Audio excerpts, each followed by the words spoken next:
Good morning, dear students. Myself Dinesh Sharma, Department of Applied Science, RCRT Jaipur. Now, content is cracking, types of cracking, and advantage of cracking.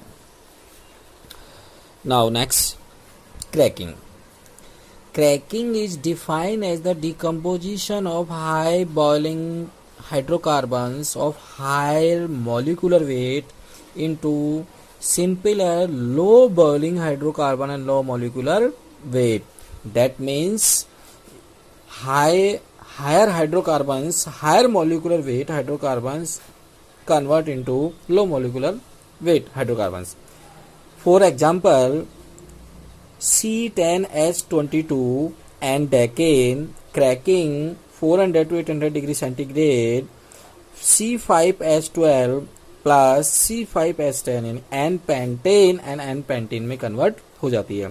यानी higher molecular weight hydrocarbons को lower hydrocarbons में change करना cracking कहलाता है. For example N decane को N pentane में change कर देते हैं. Next, now the cracking can be carry out by two method, thermal cracking और नेक्स्ट इज कैटालिटिक क्रैकिंग.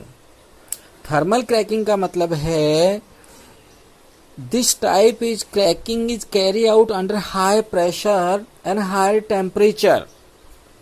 और थर्मल क्रैकिंग को भी हम दो पार्ट में डिवाइड करते हैं, लिक्विड फेज थर्मल क्रैकिंग और vapour phase thermal cracking. Liquid phase thermal cracking के अंदर heavy oil is cracked at the temperature 475 to 530 degree centigrade under the higher pressure about 100 kg per centimeter square to keep the reaction product in liquid phase. Yield of gasoline about 50 to 60% and octane rating is petrol is 65 to 70. Liquid phase के अंदर जो भी हम crude oil होता है वो liquid phase के अंदर होता है. 475 से 530 डिग्री सेंटीग्रेड तक गर्म किया जाता है. उसका जो प्रेशर होता है वो 100 kg पर सेंटीमीटर स्क्वायर होता है. उसमें जो गैसोलीन बन के जो आता है वो 50 से 60% होता है. ऑक्टेन की रेट 65 से 70 होती है. जबकि वेपर फेज थर्मल क्रैकिंग के अंदर वेपराइज और क्रैक्ड को 600 से 650 डिग्री सेंटीग्रेड तक लो प्रेशर में यानी 10 to 20 kg पर सेंटीमीटर स्क्वायर में गर्म किया जाता है. और पेट्रोल जो बन के आता है वो 70% बनता है और ऑक्टेन नंबर 70 से ज्यादा होती है. नेक्स्ट जाती है catalytic cracking. In this process the catalytic cracking take place in presence of the catalyst. यानी ये कैटलिस्ट की प्रेजेंस में होती है और यहाँ पे लोअर टेम्परेचर और लोअर प्रेशर होता है and quality of gasoline is produce the better. The catalyst used are aluminum silicate Al2SiO3 का और एल्यूमिना काम में लिया जाता है. अब there are two types of catalytic cracking भी दो तरह की होती है. पहले फिक्स बेड कैटालिटिक क्रैकिंग होती है और दूसरी मूविंग बेड कैटालिटिक क्रैकिंग होती है. बच्चों, फिक्स बेड कैटालिटिक क्रैकिंग के अंदर देखिए, सबसे पहले डायग्राम देखिए. डायग्राम में पहले एक प्री हीटर है, फिर कैटालिस्टिक चैम्बर है, फिर फिक्सनेटिंग चैम्बर है, उसके बाद फिर गैसोलीन है और फिर स्टेबलाइजर है. ये 4-5 इसके अंदर कंटेनर्स होते हैं लगे लगे. सबसे पहले this type of cracking is called fix bed catalytic cracking because the catalytic chamber और tower containing the catalytic in the form of fix. यहाँ पे जितने भी चैम्बर्स और कैटालाइटिक बेड होती है वो फिक्स होती है, ठीक है. जबकि मूविंग बेड में वो मूविंग करता है. सबसे पहले क्या करते हैं, फर्स्ट ऑल द चार्ज और फीड और pass through the preheater temperature about 425 to 450. सबसे पहले प्री हीटर जो चैम्बर होता है उसके अंदर से हम ऑयल को पास करते हैं और वहां पे 425 से 450 डिग्री सेंटीग्रेड तक टेम्परेचर रखते हैं. उसके बाद the hot vapours is form. उसके अंदर जब टेम्परेचर राइज होगा ऑयल के अंदर वेपर्स बनना स्टार्ट हो जाएगी.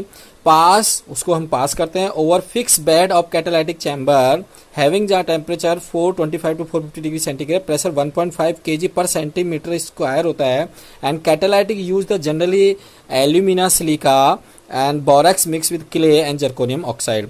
यानी अब हम क्या करते हैं, जो वेपर्स बनी है उसको हम कैटालाइटिक चैम्बर के अंदर ले जाते हैं जहाँ पे 425 से 450 डिग्री टेम्परेचर होता है, जहाँ पे कैटालिस्ट सिलिका एल्यूमिना लगा होता है, वहां से हम उसको पास करते हैं, तो वो वेपर्स है, नेक्स्ट स्टेप में वो क्रैक हो जाएगी।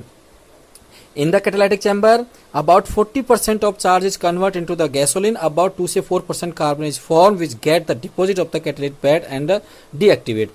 यानी थर्ड स्टेप में क्या होगा, जो आपकी वेपर्स आई थी, कैटेलिस्ट ने उसको क्रैक कर दिया, क्रैक करने के बाद हमारे पास 40% कन्वर्ट हो जाती है, गैसोलीन बन जाती है, जबकि 2 से 4% कार्बन डिपॉजिट हो जाता है कैटेलाइटिक बेड पे, जो कि कैटेलाइटिक बेड होती है वो एग्जॉस्ट हो जाती है, डीएक्टिवेट हो जाती है।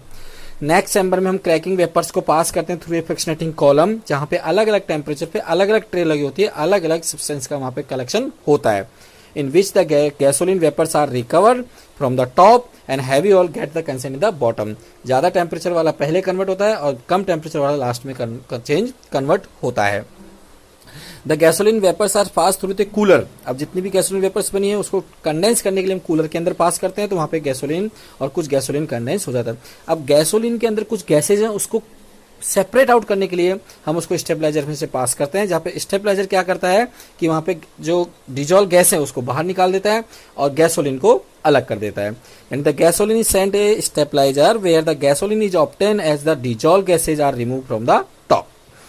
The catalytic bed which get deactivated due to the deposition of the carbon stop fractionating after 8 to 10 hours. The reactivated by the burning of the carbon. अगर हमें वापस उसको रिएक्टिवेट करना तो कार्बन को हमको जलाना पड़ेगा, 8 से 10 घंटे में वो बेड खराब हो जाती है। समझ में आया बच्चों? क्रैकिंग का मतलब होता है तोड़ना, किसी भी हायर मॉलिक्यूलर वेट को हमने क्रैक किया, उसकी वेपर्स को क्रैक किया, उस पर गैसोलीन फ्रिक्शनेटिंग कॉलम के द्वारा गैसोलीन में करने, गैसोलीन में से गैस को हटाया, कूलर में ले गया, स्टेबलाइजर में ले गया, उसको हमने सेपरेट आउट कर दिया। 8 से 10 घंटे में आपका काम पूरा हो जाता है। नेक्स्ट आता है मूविंग बेड और fluidize bed catalytic cracking. Moving bed से नाम से भी स्पष्ट हो रहा है कि यहाँ पे मूव होगा किसी चीज का। तो देखिए इसका डायग्राम देखिए, वही प्री हीटर होता है, उसके बाद में हमारे पास 2 कैटेलिक चैम्बर लगे होते हैं, उसके बाद तीसरा फ्रिक्शनेटिंग कॉलम होता है, फिर कूलर होता है, फिर स्टेबलाइजर होता है। यहाँ पे एक चैम्बर कैटेलाइस्ट का एक्स्ट्रा लगा हुआ है, बॉयलर भी लगा हुआ है, ब्लोअर लगा हुआ है, जो कि एयर को पास करेगा। अब देखिए यहाँ पे क्या होता है। फर्स्ट सबसे पहले कहता है this type of cracking is called moving bed because the catalyst is the form of the powder which flow down along with the gasoline vapor in the cracking chamber through the hooper. hooper के through cracking chamber के अंदर जो carbon deposit होता है वो जल के बाहर निकल जाता है, दूसरे चैम्बर में वो हो जाता है।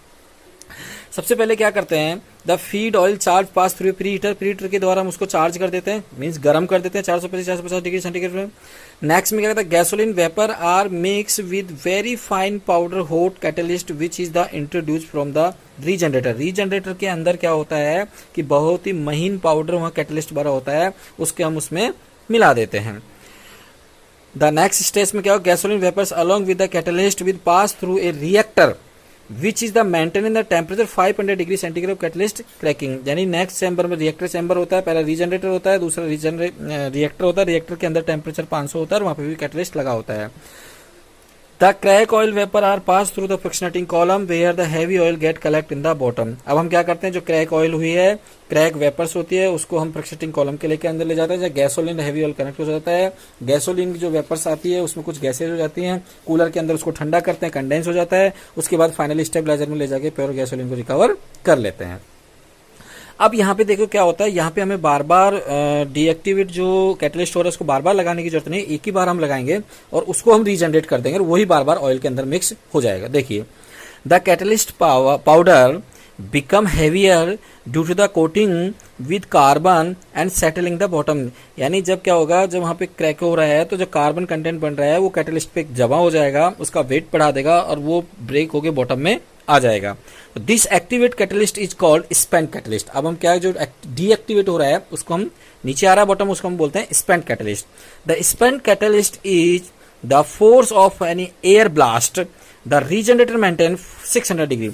जहां पे कैटलिस्ट था वहां 500 डिग्री सेंटीग्रेड था। अब हमने उस स्पेंट कैटलिस्ट को एयर ब्लास्ट के द्वारा खींचा और उसको हम रीजनरेटर के अंदर भेज रहे हैं, जहां पे 600 डिग्री टेम्परेचर है, वहां पे वो जल जाएगा, जल के ऊपर के द्वारा वापस बाहर निकल जाएगी और जब प्योर हमारे पास कैटलिस्ट बचेगा वापस हम ऑयल के अंदर फीड कर देंगे। तो in the regenerator carbon is burn and regenerate catalyst the flow off through stand pipe for mixing with the fresh batch of the gasoline vapours, जो हमारा फ्रेश ऑयल आ रहा है जिसके वेपर्स बन गए उसके अंदर हम उसको मिला देंगे। तो यहाँ पे क्या है, कैटलिस्ट एक ही बार यूज करने का था, बार बार रीजनरेट होता रहता है। नेक्स्ट स्लाइड आती है बच्चों, एडवांटेज ऑफ कैटालिटिक क्रैकिंग और thermal cracking. The quality of the yield petrol produce the higher quality petrol produce the better, यानी कि कैटालाइटिक क्रैकिंग के अंदर थर्मल क्रैकिंग से बेटर क्वालिटी आती है। High temperature and high pressure is not needed होता है इसके अंदर, क्योंकि प्रोडक्शन कॉस्ट इज लेस हो जाती है। Any type of external fuel is not required. The cracking process because the heat of cracking is obtain the burning and carbon deposition of the catalyst. The product has less amount of undesirable sulfur because major percentage of it escape the H2S gas during the cracking. यानी कि यहाँ पे undesirable gases sulphur होता है वो निकल जाता है, जो कि कोरोजन क्रिएट करता है, H2S गैस के रूप में बाहर निकल जाता है। Gum and gummy forming compound is less and the octane number of cracking gasoline by catalytic cracking is the much better. जितना ऑक्टेन नंबर होगा उतना ही पेट्रोल की क्वालिटी अच्छी होगी। तो मेरी आज बच्चे समझ में आ गया आपके। आज हमने पढ़ा है क्रैकिंग। क्रैकिंग दो तरह का होता है, पहला फिक्स बेड, दूसरा मूविंग बेड। दोनों में से एक जरूर पूछेगा। मूविंग बेड वाला ज़्यादा इंपॉर्टेंट है, जो कि आरटी में पूछा जाता है। इसके अंदर कैटलिस्ट को बार बार रीजनरेट कर दिया जाता है, एक ही बार लिया जाता है, जबकि फिक्स बेड के अंदर बार बार चेंज किया जाता है। पीछे की स्टेप दोनों में, फ्रैक्शनेटिंग कॉलम दोनों में होता है, कूलर दोनों में होता है, हैवी ऑयल गैसोलीन दोनों में कलेक्ट होता है, और स्टेबलाइजर के द्वारा अनडिजायरेबल गैसेज और गैसोलीन को अलग अलग कर दिया जाता है। सब डिफरेंस है, वहाँ पे एक ही बेड होती है कैटलिस्ट की, यहाँ पे दो बेड होती है कैटलिस्ट की, जिसको एक को हम क्या बोलते हैं, रीजनरेटर बोलते हैं, दूसरे को कैटालाइटिक चैम्बर बोलते हैं। एयर ब्लोअर के द्वारा उसको खींच के वापस उसमें डाल देते हैं। ठीक है, तो ये मेरी सब आपको समझ में आ गया होगा।